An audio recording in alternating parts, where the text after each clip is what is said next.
За өнөөдөр Америк нэгдсэн улсын EPO Global гэдэг компани үүсгэн байгуулагч бизнес консалтингийн чиглэлээр одоо Америкт олон жил ажилласан туршлагатай Brandon Hughes гэдэг манай хамтрагч маань бол Монгол улсад 2 дахь удаага хүрэлцэн ирсэн байна. Тэгээд Монголын жижиг дунд бизнесийн салбар түүний дотор одоо уул уурхаан бус салбаруудад экспортын чиглэлээр одоо хэрхэн бүтээгдэхүүнүүдээ олон улсын түвшинд гаргах уу?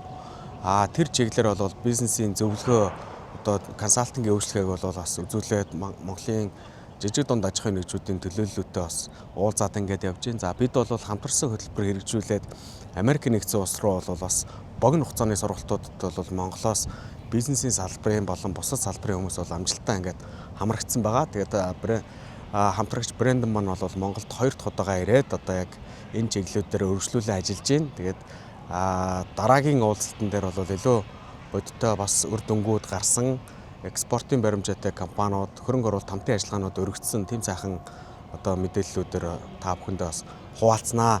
Ер нь бол бидний хамтын ажиллагааны хүрээнд бол Америк нэгдсэн улс руу богино хугацааны хөтөлбөрт бол бизнесийн байгууллагын доогоор нэг 50 орчим одоо аж ахуйн нэгжүүдийн төлөөлөл бол амжилттай ингэж Америкт зочлож богино хугацаагаар суралцаж бүгд одоо ингэж иргэн ирж бас өөрийнхөө бизнесийг сайжруулах чиглэлээр бол төсөл хөтөлбөрүүдийг бол хэрэгжүүлээд явж байна.